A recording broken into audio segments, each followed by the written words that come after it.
So I am Danielle Pretsfelder Demchick. I am 5'4.5", 5'5". My driver's license says 5'5", but I think I'm now 5'4.5". I lost a little bit of height. Anyway, this is how we roll. I love that. That's amazing. I'm going to do that in my next slate. Okay. When it comes to working in entertainment, there's a lot of hows, and they all boil down to how we navigate this wild industry. While how we follow our dreams is uncertain, how we roll along the way is in our hands. Welcome to How We Roll, a podcast for actors by casting networks.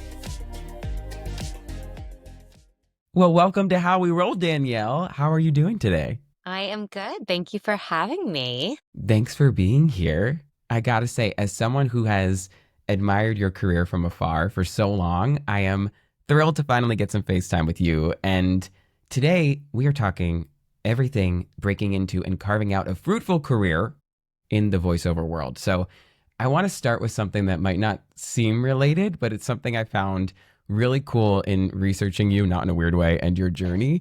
And that's a theme, I think, for so many successful people. I found that you are wonderful at the pivot. Maybe not in the sense of Friends carrying a couch, but you pivoted early on from acting right into casting. And then since then, you've had so many pivots from this like cushy family at Nickelodeon to then starting your own thing with DPD Casting. So that's something I think listeners might be thinking about today as they're thinking of maybe pivoting into voiceover. What's your general advice on starting a new creative journey? I know it's a bigger question. No, that is a good question. I mean, it is scary. And I loved being at Nickelodeon. I would have stayed there for a really, really long time. I think 14 years is a really long time, It but I is. wasn't like raring to leave. It was that the leadership there wanted us to be kind of picking a lane, wanted me to pick a lane and be either like a casting director or an executive. And I'm very transparent. I love casting. I liked the executive work too. Like some of that was interesting, but I didn't want to give up casting. So I had to make this pivot. I had to go out on my own if I wanted to keep casting. And they were very gracious with giving me the opportunities that I needed to be able to keep I was able to keep casting what I was doing and doing all of Hmm. that stuff, but, I did have to be brave and I did have to make a leap. So, I know it's not exactly the same with actors, but I think I think there is the being prepared for when you're making a pivot. So, taking the training, doing that sort of stuff with voiceover, not just being like, "Oh, I'm an actor acts." It's like, Hmm. no, understand what it means to be a voiceover actor and to be doing voiceover auditions and how fast that turnaround is and what certain terminology is. Just like I was a casting director casts.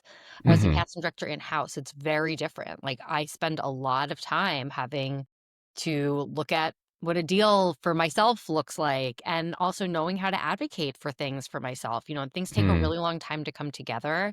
Voiceover is a really good example of that. You start working on an animated project, it takes years for it to come out. And sometimes what you're doing at that moment or what you're hoping to be doing is very different than what it was when you recorded it or started working on it. Hmm. But like seeing big picture, and being really aware of like where you want to go and also like being wise to your what this does for your journey. Sometimes I think actors are a little bit like, you know, short-sighted about Hmm. what I think we all can be about what doing a certain project could be. And like, you know what, it might not be the biggest booking financially, but if it gets you in that system with that Hmm. network or that studio, and same with for me as a casting director, it's like I knew my projects came to me when I was at Nickelodeon because I was in-house. Like I didn't have to hustle or, maybe to woo a certain executive to try to be on their radar, but it's like looking big picture at like, okay, this might not be the, dream job at this with this producer, but they work on all these other things that I really want to work on. And like Hmm. once you're in with somebody, they want to keep working with you. Once somebody knows Yeah. what you can do. And I think that's true for, casting is an art. And I think just like actors, and I think actors even my closest friends who are actors sometimes forget that I have to audition for, like, everything I do now. I didn't have to do that before, you Yeah. know?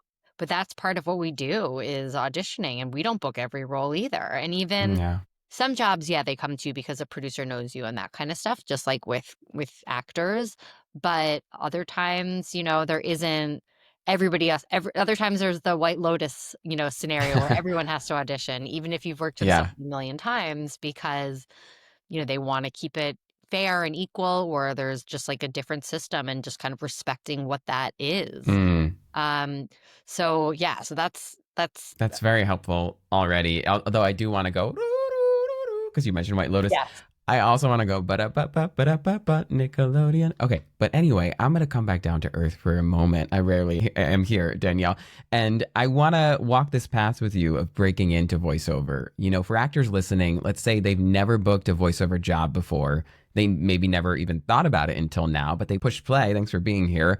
What's the first step you think they should do to seriously pursue this path? What do you recommend? I think taking a class is really important, and getting, because you don't really have access to material in voiceover unless you're in a class. Like, you don't get Hmm. sides, and all of these things for voiceover are very, there's a lot of NDAs, and there's a lot of things that need to be signed in order to have access to material. And voiceover is often, other than like Marvel and things like that, is the most kept under wraps. And then the other Hmm. thing with voiceover is that it's really hard to break in with or get opportunities without an agent. A lot, it's not something where there's those sort of opportunities that often come to you, or can, come to you if you're not represented. There are projects that got posted on those sites, and there are opportunities where you can self-submit, but as a general rule, voiceover is done in a very old school sort of email Hmm. blast way. And there are listservs that actors can be on. That's not to say you would get access to everything. But it's just kind of the nature of the beast that things are a little bit more under wraps. So Yeah. taking a class is the best way to get training, but also to get access to the material that you would need to, there's so many things that Yeah. build on each other when it comes to that. And also just to get to know casting directors in the community, get access to those agents who maybe Hmm. are looking to sign people in voiceover. So I'd be really, savvy about it, and I wouldn't spend a lot of money. I don't think you need to do a demo reel right away. I know there's often people that ask about that with voiceover and animation. I think it's just about having a little bit of training under your belt and knowing the terminology a little bit, understanding how to work with a mic, and also you do really need to have some sort of at-home setup if you wanna do voiceover. You don't need a ready-to-go full booth and, Hmm. broadcast quality, but you need to have something where you're, able to record from home, an audition, or, maybe if it's a sort of, more, um DIY sort of booking where you can start building your credits. You want to be able to do that from home, because especially since the pandemic, there is just a real influx of work that requires Hmm. a home studio, even if it's a basic home studio. Yeah. And you can be very transparent sort of about what you have. I think transparency is important, would you say, right? Yes. Because they might not actually need you to record from home. You can go to the nearest studio, maybe if you're lucky, and use their, Source Connect and whatever you maybe have available there. So I think that's a great place to start. I wonder if you feel like there's a common misconception actors have when they're starting to break into voiceover. I love that you described it as more old school. I think that was such a great description. But yeah, anything you've seen there that you think might be helpful to dispel? I mean, we want to see, the thing with voiceover is you have to be a really good actor. You have to act really well. You're acting all through one sense. So when you're acting, on camera, we can see you, we can hear you. There's just different um senses that are engaged by, also like there's movement, there's things that are there that we get to. There's also what you look like, which is another element of not just seeing your acting, but like that makes you feel more a certain character or not a certain character. With voiceover, Hmm. it's all of your acting choices are funneled through your voice. And I think that's a double-edged sword. Like, I think there's something really beautiful and wonderful about that, it is very agnostic if we love what you're doing, but it also means that, like, you have to be an incredible actor. And I think a lot of times people think, "Oh, well, somebody told me I have a great voice or I do Hmm. great impressions." It's like so not about that. And or people are like, "No one ever told me I had a great voice, so I never thought I should do voiceover." It's like, again, so not about that. I Yeah. and, I think a lot of people think like, "Oh, well, I'm so good at doing impressions." It's like, that's not acting. Like, it's not acting when you're on camera, and it's not acting when you're doing voiceover. So I think that is definitely a misconception. Also, there was a Yeah. time where I think people really had to sing Hmm. to do certain types of voiceover, or, there was a lot of heavy focus on music or singing. That is still a focus with some things, but there's a lot of really great voiceover actors who do not sing, Hmm. or that's not what they do. They might be able to sing, but that's not the kind of roles that they book. There are a lot of great voice actors who happen to be great singers, because again, it's about having control of this instrument and also being able to tell a story through music or its Hmm. sound, solely through sound. So there is for sure overlap there, and for which makes sense, but it's not essential to. We're not looking for someone who sings when we're looking for voiceover specifically. Yeah, such vital reminders, I think, overall, too, because I feel like sometimes with voiceover, acting is the thing that goes out the window, which Yeah. is should be the main thing. It's like Yes. maybe you get a little animated photo of what the character looks like, and you immediately have some voices that come into your head, which is great to have that instinct. But then I think leaning into the voice, you do yourself a disservice, right? Because you're not breaking it down as an actor normally would, which is kind of the fun part to really build out a character. So, yeah, I think I've maybe seen that in classes and people starting out. It's like we all fall into that pit of, oh, I can do this really fun voice for this one. But, maybe that's not the way to start because you Yeah. don't always even get a picture of what a character looks like. No, often you don't. I mean, Yeah. very often you don't because we can't. I don't have it. Yeah. Usually what they're gonna do is animate to the voice, or like, maybe kind of stuff's being done in tandem. Like it's not like there's a beautiful piece of art that we're, gonna show you when you come in the studio. Sometimes there's something we can show you, Hmm. and it can be really exciting to get to see that, and I think, but sometimes that's when you come in for a pickup session, down the line, months and Yeah. months later, years later, sometimes. So it's not like when you're in the audition, we get to give you that. And if we do get to show you something, it's like you would be NDA'd, you'd be signing so much paperwork. Yeah. Yeah. So it's not often like that, and we wanna hear what you bring. I mean, how do we know what does a purple octopus sound like, you know? Yeah. If I showed you a purple octopus, how would that really help Hmm. you know what we think a purple octopus sounds like? Maybe it's what you think it sounds like, but we're bringing you in for the audition Hmm. knowing you are not a purple octopus. We are looking for whatever it is that we know about you, or what we wanna hear your take on the role, not your take on what this role should sound like. Yeah, look at like Marge Simpson. There's so many great characters that you never probably would have thought sounded the way they sounded when you got the breakdown or whatever it is. So, kind of leaning into that authenticity is super important. I wonder, you mentioned having an agent is kind of vital for voiceover. What would you say is the best way for people listening to get an agent in the voiceover world? I mean, I'm guessing some kind of demo is great to show people. I know you said you don't have to spend a lot on that, but what's your opinion there? I mean, I think taking classes, agents do come and do like, a workshop or something at a class if you're doing certain classes. Not to say that's essential. The other thing is if you are a SAG member, they do really great. The SAG Foundation does really great work, with having voiceover agents come and casting directors. Another great thing is to be self-submitting. I know I'm saying there's not a ton of opportunities in voiceover on platforms where you can self-submit, but, like, when I'm looking broadly for something and I'm allowed to put it out there, there are projects where I'm not allowed. Or Hmm. the other thing is, like, I've worked on something where I had the fake name, and then I had Oh, yeah. the fake name, and Oh. if I wanted to be able to post it on a casting site, whether that's Casting Network, anything where even an agent would have access to it, but it wasn't an agent who was NDA'd already before Hmm. they needed to be NDA'd to get the fake name, and then if you weren't NDA'd for the fake name, you got the fake name, and that was posted. Wow. That makes sense because people do find out what the fake names are. So it makes sense that there'd Yes. be a way backup fake name. I just had something happen where on Friday night, I'm not even kidding, at like 9:30, I had an Oh, EIC texting me. I mean, because again, I've worked at Nickelodeon, I've known these people at this point for like almost 20 years, oh, because I was an intern there. So like we're all friends, we're all buddies, like, and they were like, "Do you have any idea how this leaked? Like, it's on a Reddit now." oh no. And I was like, "No." I was like, "Let me just like triple check my notes. I've been working on this project now for 5 months."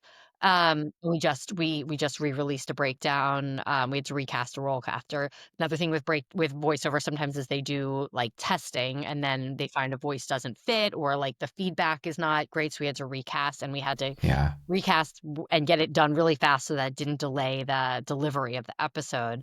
I was Oh. like, "Did I leak something? Did I accidentally put anything anywhere?" But no, I mean, people just you read the sides, Yeah. the name of the character isn't, there you can kind of figure things out if Yeah. put 2 and 2 together, and also, like, sometimes it's not announced that there's gonna be that we're redoing some The Fairly iconic Odd series. Parents. What'd Yeah. you say? The Fairly Odd Parents. I'm just thinking of that because I interviewed someone that was on the live action version and she I like worked said on that. something. Oh, you did? I L- did, yeah, as an exec, it was really fun. Oh, amazing. Leslie Margarita, my Yeah, buddy. I love her so much. yeah, She said something when we were talking about the show. Honestly, it kind of had already been out there. It was like just a very general statement.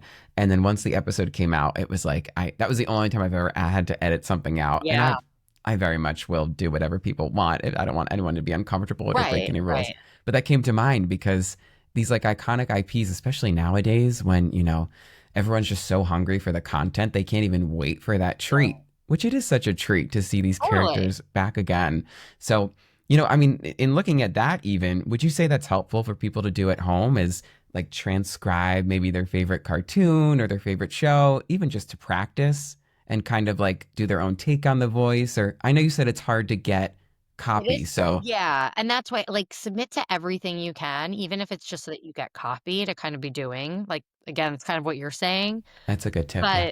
but that's a great way just to have access to more sides and just kinda see, because like, animation sides do look different than, TV film on camera sides. So, just to kinda learn how to read there's a lot of different formats, but just to kinda get more familiar with those formats, so that when you do get presented with that, you have that. And I think another really great way to get an agent is, and this is why self-submitting is so important, is to be have casting on your side, is for us to, even if you don't book something Hmm. necessarily, it's like just us knowing what you can do and us really understanding and being able to advocate for you is a huge thing. And agents want to sign people that casting directors are bringing in that are not represented. Mm, Like, that is like easy, to them. It's there's no sell. yeah. There's not really a sell. It's like, oh, you're already going in for this person and you're booking things and nobody's getting that agency fee. Like, yeah, we'll meet you. Thank you. Yeah. Like, We'll it's take very, that. yeah, it's like, why wouldn't we take that? Or, so Mm, if you're booking things on your own, like, that is great. Like, if we can just kind yeah. of slide on in. So, especially when it's someone who's, you know, I've been doing animation for a really long time, and I work with several different, companies. And when I was just at Nickelodeon, I think it was not that it was a hard sell, but it's like, Hmm. okay, she knows the Nickelodeon aesthetic. But if I say like, oh, this I've been bringing them in, they've booked or they've come really close on Nickelodeon animation, Netflix animation, Disney Junior animation, Sesame Mm, Workshop animation, you know what I mean? Like, okay, like, they can, like, take notes, obviously, they can be more nuanced in their performance, because that's the thing that I found to be really interesting is that, like, I can meet someone now and hear their voice and hear their performance and, just what their delivery is and know, like, I'm gonna keep them in my back pocket for the next time that I'm working on Super Kitties.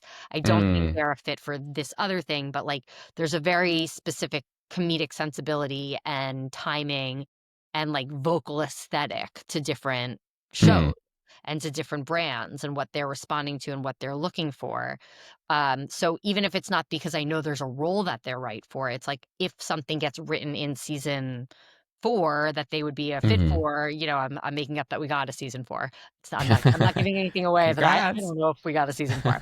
But, I would keep them in my back pocket knowing what they respond to in the past and what they Mm, like and what, they look for in a voice. Both them as a show and, like, those execs, but also Disney Junior, knowing the team at Disney Junior and what's important to them. yeah. Wow. I mean, you've cast so many different kinds of projects that I need to have you back for like 7 more episodes. But I will say, since you mentioned Super Kitties, I think my cats are trying to bust down the door. They're like, Uh, let me on the show. I wonder, let's talk about sort of building out a demo reel once people are ready. And you mentioned the SAG After Foundation, such a great resource for union members. They have a free lab you can go into and use their equipment there. So even if you don't know how to use it, someone will be there to kind of teach you. And it's a great way to practice. In building a demo, what do you think truly makes a compelling VO?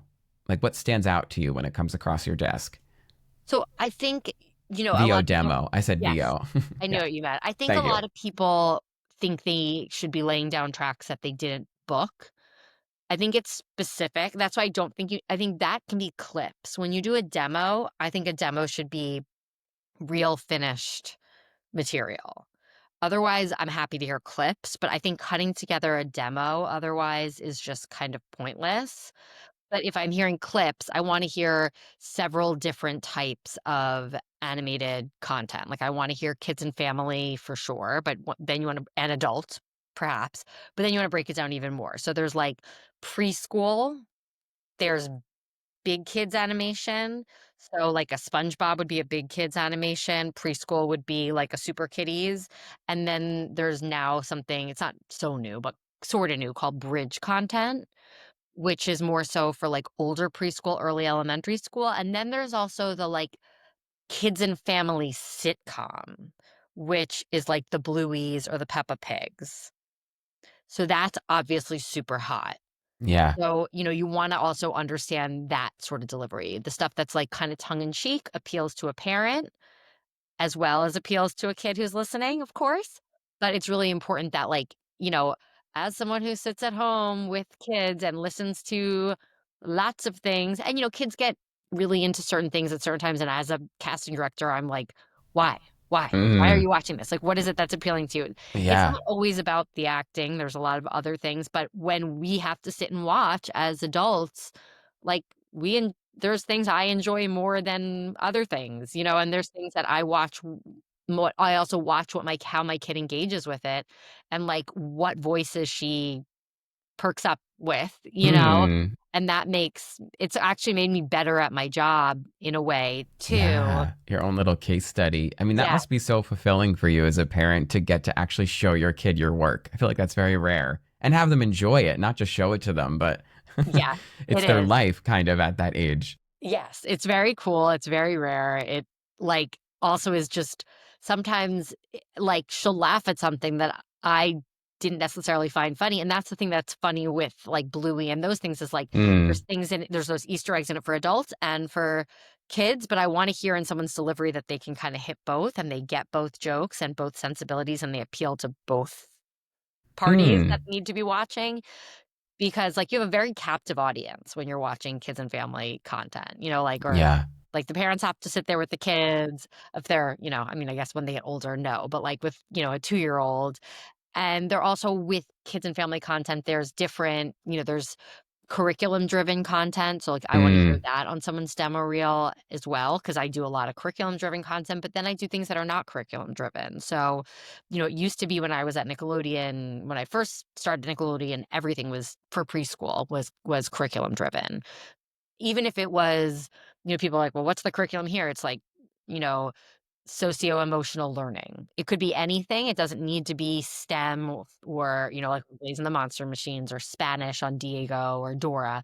Like, there yeah. are those really obvious ones, but then there's things that are more nuanced, or that, what it is that they pick up on isn't it's not like a curriculum that you would read in or learn about in school, but it's a little bit, it could be a little bit more basic than that. Um, and that's a really big thing now, especially is kind of, social skills and things like that, and I love working on projects that have a curriculum. I think it's awesome to see an actor like, it's harder. It's harder as an actor Yeah. to make that funny and also hit those beats, so, like, that's something I like to hear in a demo reel is that if you can do that. Yeah. And there is less of that now, and as, Hmm. sadly, PBS is not funded the way that I it know. used to Yeah. be and all of that kinda stuff, which is just, like, the most devastating thing. So devastating. I can't I'm even, happy like. that Sesame Street got saved. I saw, Me too. yeah, Me the too. Elmo post broke my heart where he was like, Elmo's, doesn't have a job anymore, Yeah. basically. Looking back to the world I grew up in, speaking of the Nickelodeon basics, you know what I talk about all the time that I miss that like really just really connected with me on a deep level and has nothing to do with today's conversation is Face. Remember Yeah, Face? of course. I loved Face, and that was And I so worked on the simple. new then we brought Face back for Face's music party. I don't know, I guess it didn't do well. It was the last show that I cast in-house at Nick. Um, yeah, and then it aired when yeah, it was like I think I finished it out of house, I can't remember. But it had Face, and it was, like, all these, like and it was a mix of live action and animation, which is another thing I've done a lot of, like, with Blue's Clues, Yeah, which I love, that's so doing cool. that kinda stuff. Yeah.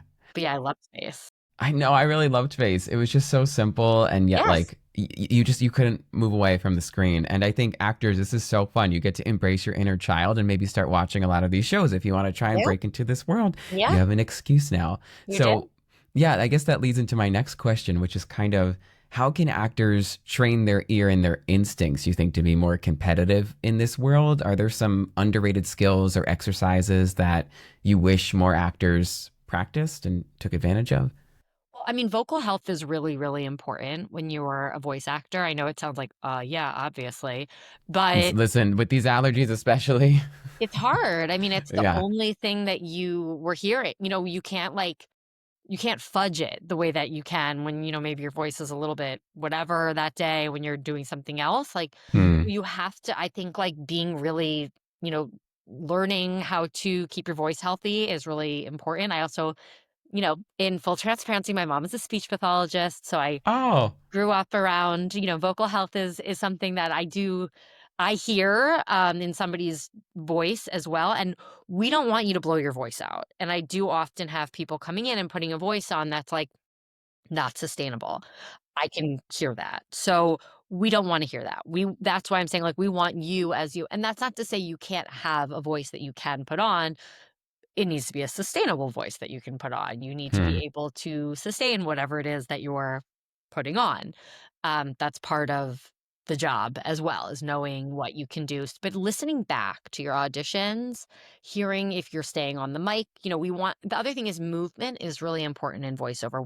I can hear if you're moving, and I don't mean moving and like I don't want to hear like clothing sounds or that, but I mean Hmm. just that the character is alive. Hmm. That's important that you're bringing life behind that mic, and that can be we can feel that. That can be that, like, if the character is pacing, I wanna feel something in your voice, or if you're out of breath. Like, people should get sweaty, doing a voiceover typically. Not always. The character Yeah. might not be doing a lot, but think, like, it's a very active medium that you're doing in, like, a box, you know? Yeah. So, working on that physicality and also having that stamina in your voice and your breath support and all of that, which also just adds to you blowing your voice out if you don't have that sort of a skill Hmm. set. So, like, going in with that really, buttoned up, because I've had a lot of voice actors that can't sustain the voice, or they can't sustain the voice for as many sessions as we need to do. We don't want to hurt your voice. You don't want to hurt your voice. Sometimes also a more green voice director might not know how to get you back to the place where your audition was. So you need to Yeah. know how to get your voice Interesting. back to where that audition was, especially as you're, building your career up and maybe not working with like a, super skilled voice director Yeah. in the booth. So that's something that you as an actor, like a lot of voice acting is very, you know, you yourself and you doing it. So being able to like really make those choices as an individual and not always expecting what you would get on a set where you're working with somebody. And that's the same with Josh on Blue's Clues. It was like he was acting by himself.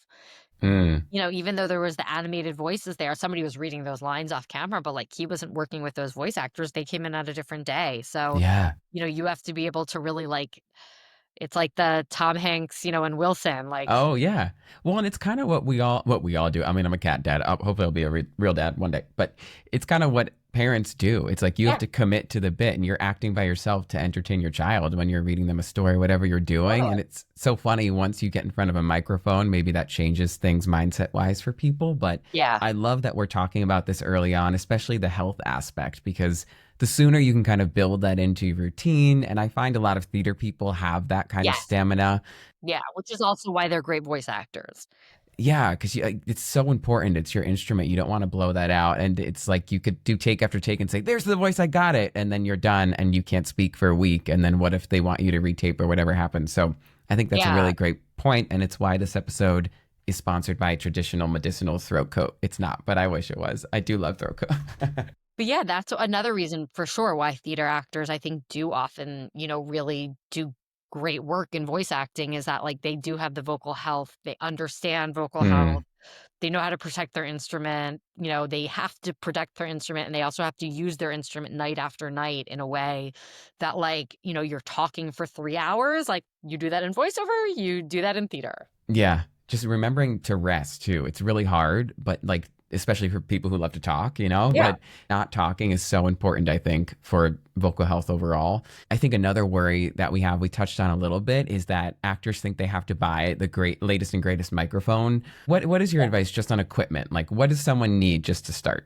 Yeah, I mean, you need a really basic mic, and I'm not an expert on this, to be honest. Like, I feel like That's okay. I'm not like I don't know all the, but you want like a pop filter and a really basic mic, and Here she and that's is.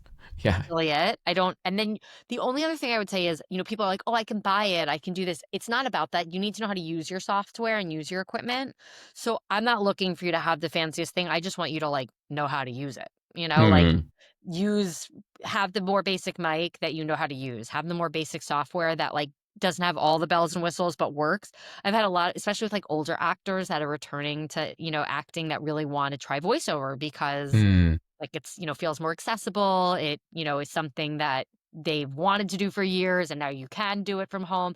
They're like, I have all these things, but I don't know how to use it. I'm like, then you don't need to have any of those things. Like, and I'm telling you, like I said, I'm not an expert. Like my job is when you tell me what your equipment is, I say you didn't tell me about your software. You didn't tell me what Hmm. the mic is. I don't look at it and tell you, that's what an engineer does if it's going to work and be, a fit with whatever we need and whatever we're using. So I'm just kind of the checks and boxes messenger to make sure it exists Yeah. and sending them what it is. But if you don't know how to use it, like that's not really going to help anybody.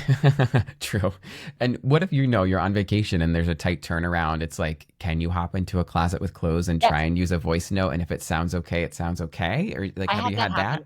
all the time, and an actor usually just Okay. says, like, "I'm recording from my travel." Also, a lot of people have a travel mic, Yeah. which you can have, or, I'm recording from a travel mic in a closet, or, like, I'm recording from my phone because I'm on a trip, but I could get you a better audition by Tuesday at 4 PM. Like, whatever it is, Hmm. or that's in a note for me just so I can say that, and sometimes I'll have someone send me a clip of their of, like, another audition they did recently on their home studio, or if it's an actor that auditions for me all the time, I probably have a clip, so I just say to the rep, Yeah. "Don't worry, I'll just, like, type your name in and whatever came up that was your last thing that I know you did from home, I'll share that." I mean, good actors are working actors usually, so, like, it is sometimes I've done voiceover callbacks where the person has booked it from, like, backstage of a Broadway show. Hmm. Oh, You know? yeah. Or like the same thing with self tapes. It's like a FaceTime recording.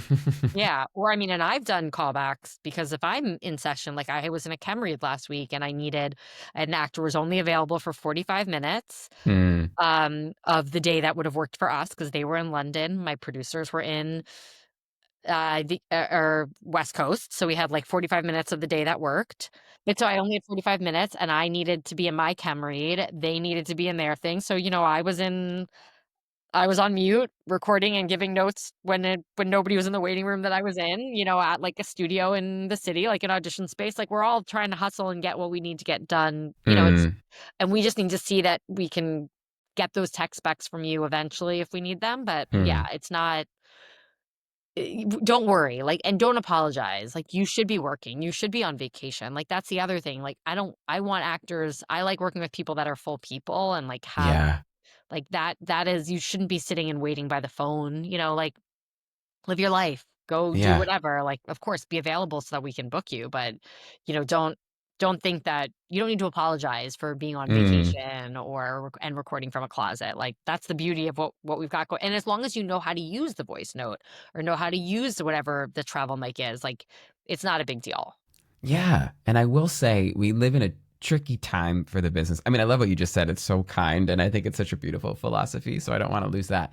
But it's a tricky time in this business with the rise of AI, which we don't have to get into. And I can cut this out because I know some people don't like to speak about I AI. just don't But know a ton. I know there's some casting directors that like this is really something that they know about, which yeah. like they should be who speaks about it. But I can tell you what I do know, and yeah, all that kind of stuff. Yeah. I mean, I bring it up because there are systems where you pop your voice note file into it and Yes. it sounds like it was recorded in a studio. And I'm just wondering if you have any advice out there to actors who maybe feel dismayed at the AI voiceover talk.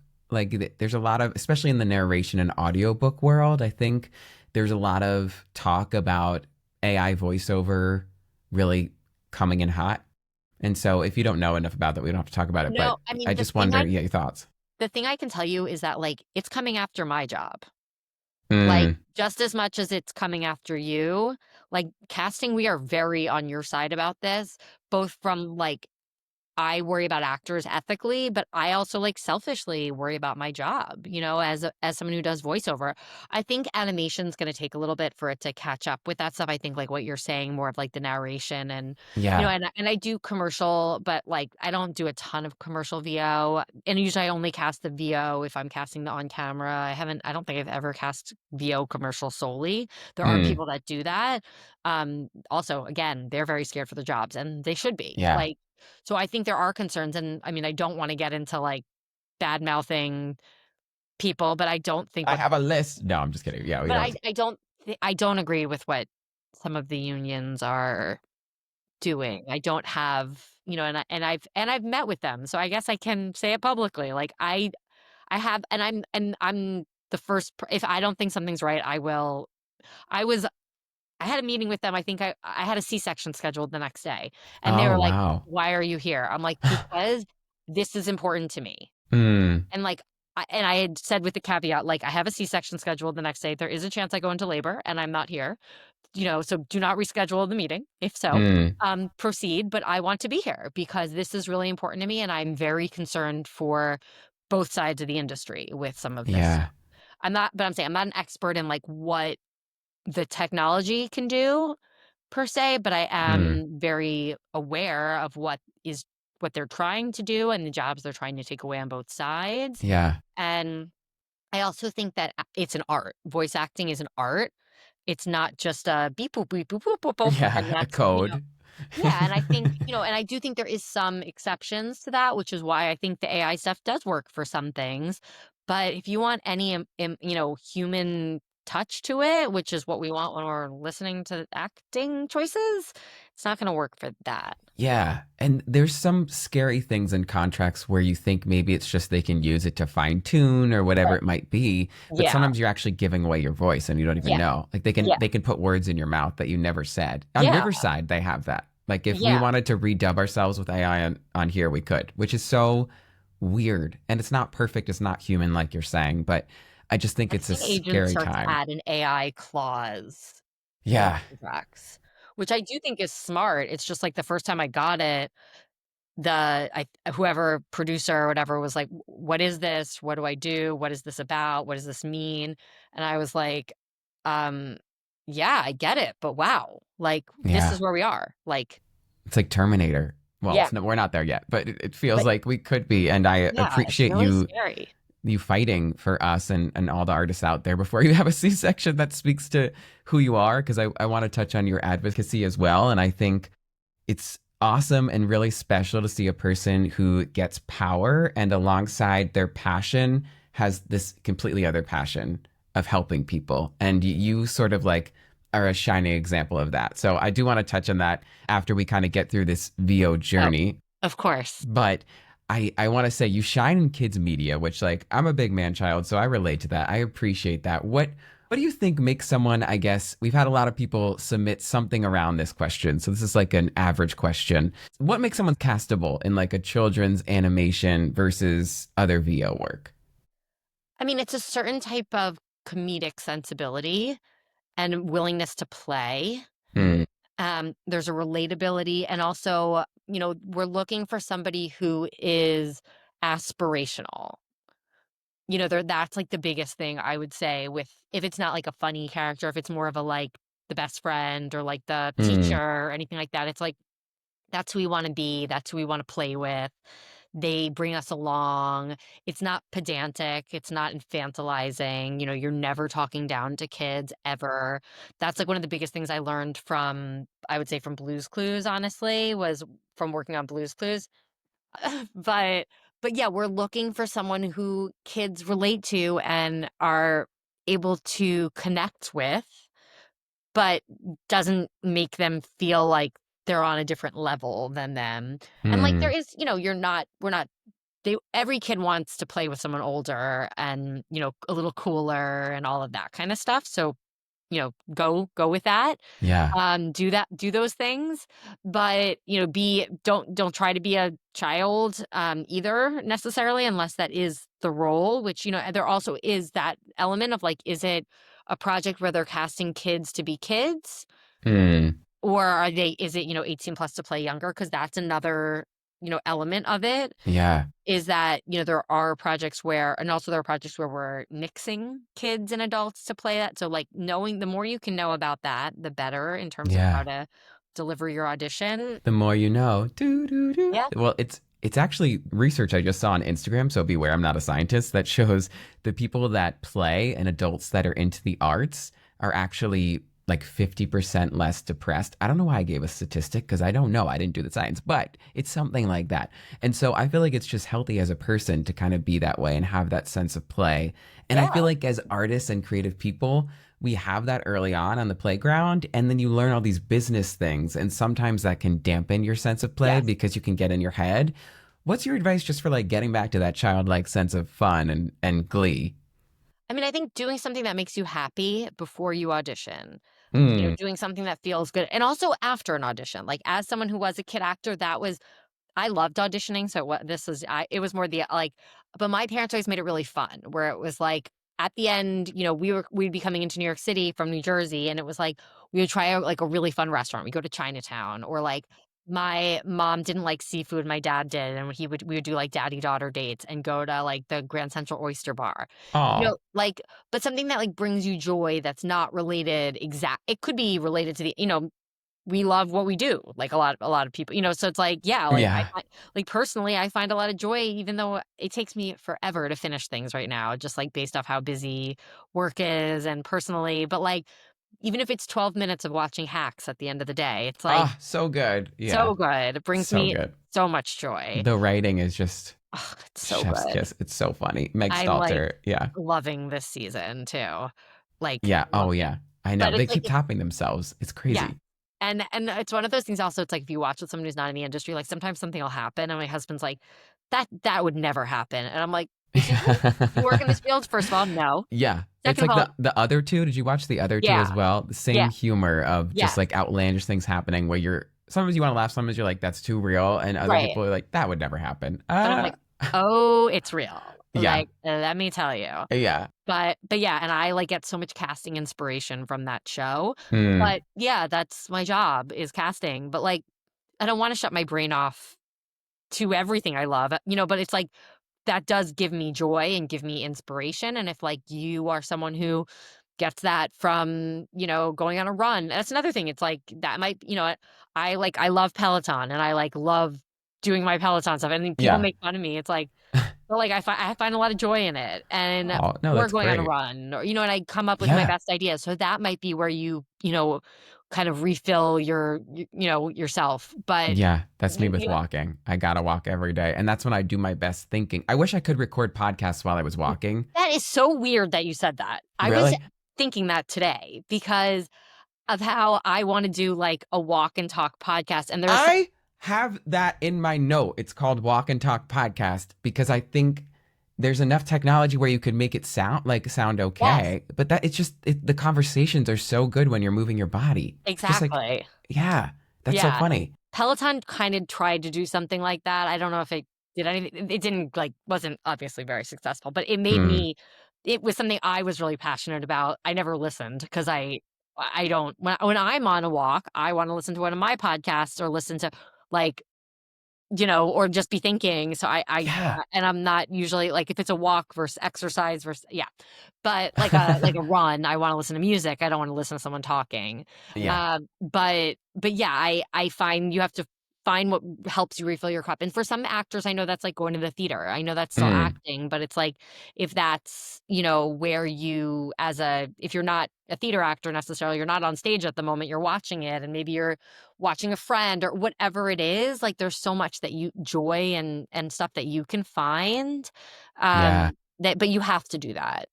And that's the nice thing about our business too, is that even the stuff that can recenter you and bring you rest Yeah. also does inspire you, which can be tiring. But honestly, if all you have in you to like move your career forward for the day or the week is to watch a good show, that's actor homework. Like that is Yeah. inspiring. So it's nice that we can do things that are a little bit chill too.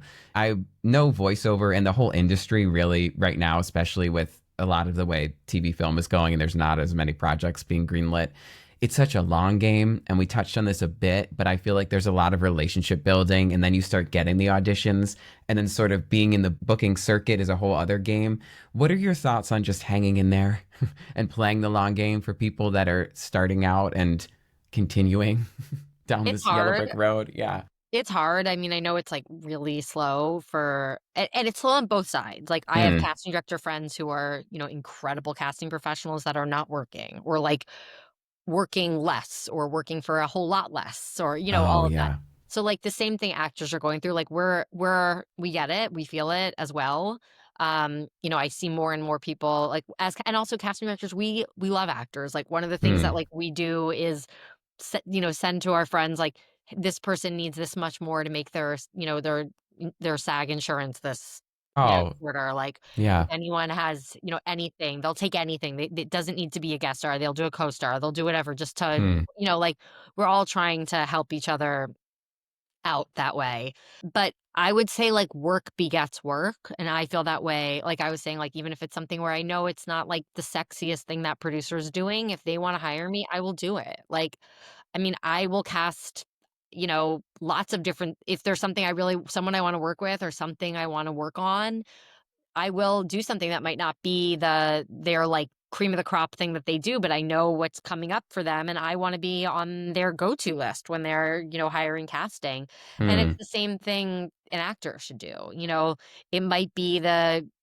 developmental short of whatever they're developing. If you love that project, like, get in on the ground floor. Like, even if that Yeah. means you're getting paid, like a very low fee, you know, if you're not losing money or losing another opportunity, like, get yourself out there, put yourself out there, Yeah. connect with people that you see are doing work that you want to be a part of, even if Hmm. it is not going to be like the thing that pays your bills. And that, I reach out to a filmmaker if I see that they're doing something I want to do, and how, and sometimes one of the things that I do it and people are like, why do you do specialty casting, like, with disability or with people of trans experience or different communities that I'm, really focused on and really do a lot of work with, why wouldn't you people are like, you should be casting the whole series.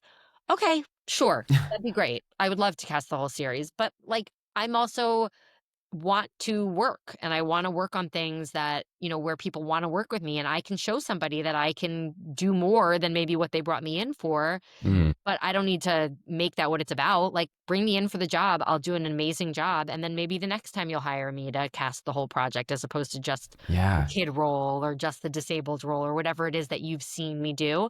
But, like, we need more work on our resumes to, show people that we can do those things. And we need that on our demo reel or whatever it is as an actor. Yeah. So the more work you can do, the more you're going to get other work. That's such great advice. Say yes and go where the work is too. And it never stops, right? I mean, look at the caliber of actors that are on TV now when like a decade or so ago, these people would never have done TV. They would only be movie stars, you know, and then now Broadway is filled with all these movie stars. It's like people that are successful, I think, go to where the work is. And so Yeah, and some whatever you actors can love get. to work. Yeah. Like, I find that to be such an interesting thing, like, as a casting director, there are certain p actors that, like, their agents will say, like, you'd be, like, shocked, but they're like, "Yeah, take a scale offer to them." Like, they love to work. Like, Mm, if they're not available, they're not available, of course, but, like, don't not take them that scale offer, like, "Please come." You know, I'm like, "Oh, yeah. okay." That's special. They just want to keep playing. Yeah, which is awesome, and that's what fills their cup, you know? Mm, Like, one actor that comes to mind like that, I remember I was at a developmental reading of something, and she was in it, and I was shocked, mm, and it's always kinda stuck with me that she was there doing that at, like, an East Village theater, yeah. and, Well, you like, she mentioned Leslie Margarita, our friend. I mean, yeah, she says yes to everything, like any workshop she can do. She's such a yeah, giving soul. Because there's also the people that know that once you get to a certain point, you can help others get their totally. thing off the ground, which is Right, awesome. which And is yeah, yeah, you, in a sense, are doing that in the way you give back. I want to touch on something we okay. mentioned, which is this powerful work as the co vice president of advocacy for the CSA. Thank you for that, first of all. Right. What's something everyone out there can do listening to help you elevate underrepresented communities? Like, is there a tangible thing everybody listening can do right now? Maybe pause this after she speaks to take action and join you. Oh, that's such an interesting question. I mean, I think remember that the world is not, that we assume when we watch content often that everybody is cisgendered, able-bodied, and white unless otherwise. And I think, consume content, look at the world beyond that. Like, don't, Mm, that's an unconscious thing that a lot of us have. But I think look at how we can look at the world differently and look at your world and look at who's in there who doesn't maybe fit that, and then look at what you're watching on TV and challenge, where we could challenge that more. Like, where mm, would it why is it that the barista at the coffee shop doesn't have a limb difference? Why is it that the bus driver is not of trans experience?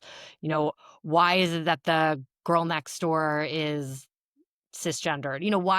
Why all those things when like just consume media and I know that, sometimes we just wanna sit and not think, and I also totally appreciate that, but, that's a big thing for me, and also look at when you're in as an actor, when you're in an audition or you're on set, like, who's there? Like, who's working? And that's a really big part of my work as well is, building representation on both sides of the camera or the, stage or whatever medium it is that I'm working in. Like, we can't move the industry forward if we don't have representation in writers' rooms, if we don't have casting. And it's not about hiring consultants, it's about having an actual writer because these are people that have the qualifications to be writers mm, to do that work. And just like casting, I mean, we need people that bring their lived experience into those rooms. And, that's something that I do when I'm working on a project is I don't just bring in an assistant. Usually I bring someone in to like co-cast or as an associate to mm, work with me. I mean, my associate works with me on the projects that, we're doing, but we often will bring someone in because it's really important that somebody from the community is there and has a voice and also that, that representation for the actor who's coming in. mm, That to me is really important, and that casting professional is not hired as a consultant. If they want them to consult, they can, give them a consulting agreement. That's a different thing, and that is something that people should be paid for as well. Same with actors, and that's something I advocate for very, a lot of times I'm brought in on a project really early to look at it and to say like, "Do you have a consult?" And it's like for me to kind of say like, "Yeah, well, let's bring a consultant in," or It's great that we're doing all of these really having these really big conversations about said community, but have you thought about having a co-director from the community? mm, Because I'm a realist. We don't have a director who's ready to, necessarily direct said feature with said huge movie star. They don't want to work with a first-time director. But mm, why don't they train under this other incredible director so that they have that huge, you know, AD credit, and then when they do go on to do their first feature, that person worked with them and they're like, "Oh, they were amazing to work with. I mm. wanna be a part of your feature," and then once you have that first huge name, you can start getting the real financing. It's all there's a snowball effect to it. Yeah. So however we can kind of move the needle and look at that when you're working on a project, like we're telling someone's story. Why isn't anyone a part of the community here telling that story? Or was there a consultant? As an actor, ask those questions, be sensitive to those things, appreciate when you are asked sometimes for accommodations and things like that. Know that it's because we're trying to Mm, make it a more inclusive situation for everybody. And I think a lot of casting directors do think that way. I think, that's what CSA is focused on now. That's what my work is focused on, is training my peers to, if they don't know the answer, they know they can always come to me and I'll always be there, and I don't need to be a part of the project. For me also, it is a little bit selfish. Actors are going to do a better job on my project if they're working. The mm, more that, someone's auditioning, the better they're going to be when they come in to audition for my project. So, mm, people are like, "Why do you do this?" It's like, actors need to be auditioning. Actors need to be working. That's the way that we're gonna see change. It's not just, like, protecting them and keeping them to myself. I mean, yeah. that you're not gonna be ready to be a series regular if you've never been a guest star. Mm, Maybe, but not, typically, and I want people to be getting more exposure. It's only gonna help me more, mm. to have that, and also, like, I don't work on everything. Like, sometimes people will be like, "Oh, there's this disabled whatever. Did you do that?" I'm like, "No." Like, no, I don't do everything. I You're like, can't it's be a big everywhere at once. world. Yeah. Yeah, and I want people working with other people and getting that experience, and I want us to see real representation in every medium and every piece of content. Mm. Well, I think that's so special just to see someone that has gotten into a power position use their power for good and not just to do what they love and help others, but you've taken it to a whole new level by making it so specific and tangible. And I just like, I can't applaud. I would applaud, but it would hurt your ears, your work enough. And I think it's so amazing. So, everybody, check that out further. But I know we're running out of time. I do have like a really quick Yeah. surprise flash round game. Oh, okay. Okay. It's called Casting Keywords, but this is the Demchick Directive Edition. I don't know what that means. Flash round. I just wrote that down to have a name. I'm going to throw out some statements or topics around voiceover auditions, and you please just say the first piece of tangible advice for actors that pops into your head. Okay. So it'll be a phrase, a word, and we just need a quick piece of advice. Okay. The first one is warming up. Do it. Simple. I love it. The slate for voiceover. Follow directions. Slates are very specific. Do exactly what you're being asked for. Don't do anything different. Just please follow the directions. It makes our job so much easier. Please. Everybody, please. Same with file name too, I believe, Oh, right? Yeah. yes. Yes, Okay. please. What about like the slate tone? Like, do you ever have people doing it in character? Yeah, please do it as yourself. Okay. Number of takes to submit. Listen to your agent if you have an agent. Listen to the directions if that is noted on the directions. Assume that you only submit one if not noted otherwise. Mm. What about improvise in the sense of if there's like an evil laugh or there's something like, what about that? Yes, you can that's bringing dimension and life to the character. Don't improvise words. I mean, if it's like a little something, it's not a big deal, but if you add a laugh here or there, that's great. But sometimes I have somebody like completely rewriting the script. Do not do that. Also, keep in mind the writer often is listening to this. They want to hear Oh, their words. yeah, that would not be good to be the And writer who especially doesn't with hear the words. curriculum, it needs to be word perfect or very, very close. It can be a little bit different, but like it was approved. There was somebody with a PhD that they paid a lot of money to come in and Yeah. do that. Right. And So then it's a we great point. we want to know that we're not going to have to do that in a real record if yeah, that you Yeah. can follow that. Okay. Utility voice. It's a really hard job. Sometimes once in a while you get a self record for that. So what about auditioning for that? Show us all the range you've got. I like that. Lots of range. A different note. I actually love these. I think this is so fun. Matching voices. Only submit if you can really do it, and know that on the casting side, unlike with some other projects where we'll like throw in more wild cards, typically with voice match auditions, I'm told I can only share X amount of auditions. They only want to hear the 5 best matches, the 3 best matches, the 7 best matches. So if you're not a fit, like it's really not worth you submitting. It's like a Mm, science. It's like baking versus cooking. yeah. Ooh, I like that. Now I'm hungry. Okay. Demo tracks in the sense of speaking of matching, you get the demo song or whatever it is. Do it as closely as possible. They paid that person a lot of money to write that song that they want you to sing. Don't think that you should make it your own jazzy tune. But you don't have to necessarily copy the voice style and the No, no, person, right? sorry, Okay. don't copy the voice, but don't go making it a jazz solo if Yeah. it's hip hop. Okay. Yeah. Well, because sometimes you're like, oh, this person's good. They No, should just don't use this match the person. voice. Don't match the Okay. voice. That drives me nuts, and it's definitely not the goal. They would hire that person, and That's what sometimes I, they do. yeah. Yeah. Interesting. Okay. We covered this one, so I'm going to skip it. Location. Make your Be location as an honest. actor. Just be honest. Okay. Narrations. What is that? What do you mean? Like vocal narrations. So being like a narrator versus auditioning for Oh, a character. well, don't ever give the that's why I was wanted to clarify. Okay. Don't ever give narration in your audition. Like I'll have people do that. They're like, interior, do not do Oh, that. no. Oh, yes. Don't do that. Um, Narration is an art as well. Don't forget that. Mm. And also, you do a ton of commercial auditions these days. So, what's your general advice in auditioning for commercials? Keep the pace up. Oh my gosh. Right before this, I was watching auditions for a commercial. Yeah. Oh my gosh. I don't know what people think they're doing. Oh, Have yeah. you ever watched a commercial? I want to say to people, like, I mean, I get that we can like fast forward these days, but oh my gosh, so slow. Yeah. Yeah. Oh, Don't let her drag. I think a lot of people do nowadays use these apps. Like there's like cold read and all this stuff that yeah. I hear is great. I should actually test it out. And there's a lot of people that use teleprompters for fast turnarounds. And so it's like, don't get stuck in that pace. I think that's a Uh-uh. great reminder. Yeah. Okay. I Pace. know I gotta let you go. So you could just say no to this. I usually do a gotten to give, which is the Okay. best piece of advice Oh, you've sure. gotten or given in this industry. I usually do both. If you only have time for I one, can that's do both. fine. Okay. So what's the best piece of advice you got? I think being honest, honestly, like because we're balancing a lot, and like this morning I had a producer ask me something, and they're like, "Did you tell this agent this?" And I was like, "Yes, I did. I messed up. I told them the wrong thing, but I called Mm, them and I fixed it."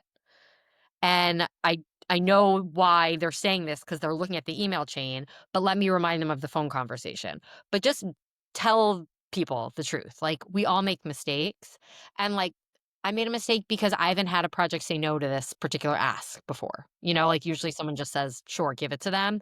And the producer was like, I don't want to give that to them. I should have asked the producer. Now that we're, 30 deals in on this particular project, I know that. But like I could have lied and then told the agent, don't tell them. But like, what's the point? And also, like, I want someone to be honest with me.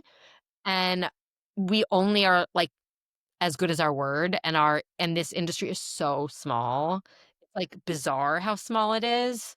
So, like, just be honest with me. Like, also, like, that's the same thing with like location. Like, I've had actors lie and they're like, well, I can be mm, there in this many hours. Like, but you're not here. And you know what? Like, during COVID, that was a really big thing, really big thing. mm. Now with like all the flight stuff going on, it's a really big thing. Like I get that Yeah. you have a place to stay when you get there, but like flights are delayed, things happen. So just please be honest. Yeah, own it. I think that's actually more important in this AI age as well. It's like I almost have this feeling that typos and mistakes are going to become in vogue. It's like you're going to want to read a book where there's typos because Yes. you know a human wrote it. Yes, there's I don't, something endearing about knowing that you messed up. I can't yeah. explain it Well, better. thanks for admitting, yeah, when you're wrong. I think that's a special skill. And I love trying to embrace that when I get older because it is freeing in a lot of ways. Like, we don't And have the that's energy to pretend. Yeah, that's why, like, when that exec asked me on Friday night at 9:30, like, I could have, first of all, ignored my phone, but that's not me, Yeah. and I could have been like, "No, I didn't do that," but I was like, "You know what? Let me just, like, triple check," because I know what the project is, what Yeah. has a fake name, all of that, but, like, what if I let it slip? Let me just do a quick search in my email and see if this was ever said anywhere, and it wasn't, you know? Mm. But, like, let me just look up the title because 'cause I've never we don't write it, you know? So, like, it's been said on a Zoom, but I was like, "Let me just check," and, like, I'd much rather do that, like, and if I had messed up, I would've just said it, like, Yeah. what's yeah. No, I love that. And I think that's great advice in general. But if you have another one that you usually give to actors, we'll take it too. Yeah, let me think. Um, I'd say do your research, is my big thing. Like, people are like, "Oh, I didn't realize this was for the same showrunners as, fill in the blank as SpongeBob." It's like, well, why didn't you read the breakdown and Google the name? Like, I don't go to a job interview without, or like an audition for my job or a general with someone and not look up where they worked before, what they're, some things you can't find out. And I understand that. But Yeah. if it's like the person's name is on there, and I also know that sometimes agents don't give you the full breakdown. That's the other thing I would Yeah. say. Yeah. So I don't, but you do your research with what you have. Hmm. And also, if you feel it's imperative to know something, like, do as much digging as you can to find that out. You usually can find it out. Don't annoy your agent. Don't go to them and ask them something that they didn't give you. But Yeah. if there's any way, use the Facebook groups, use your text chains, like, use all of that kind of stuff to try to find things out. Um, Look on casting networks. You might have gotten it through your agent, but it might be posted Hmm. there. So that way you don't have to ask, but it might be somewhere that you can find out. Yeah. So do your research. Like, don't be like, well, I didn't know. Try to know. Break down the breakdown. I think that's a bit of a science in Yeah. itself. And that's how you can find out the tone and other things of new Oh, that's projects what I too. mean. It's like that, like, oh, like, this was not for Law& and Order, this was a comedy. It's like, well, yeah, did you look at who the showrunner was? Have they like, we don't get asked to do things that we didn't do before, just like you don't get asked to do things you didn't do before. So, like, Hmm. also know that, like, I don't do a lot of, really gory horror films. I haven't done them before. Hmm. So, like, that's probably not the tone if you got that. It's probably a satire or something. Like, Yeah. look at the casting director, like, look at the writer, look at those things. They probably are being hired to write the same sort of thing again. Yeah. So wipe that blood off and put on a clean shirt, Put okay? on Because a this is clean shirt. not a horror. Well, Danielle, thank you so much. You've been so generous with your time. And I don't even know what else to say. I just want to thank you for being you because Thank you're you. such a kind soul in this business. And I'm grateful you're here. Same to you. You're the best. Thank you.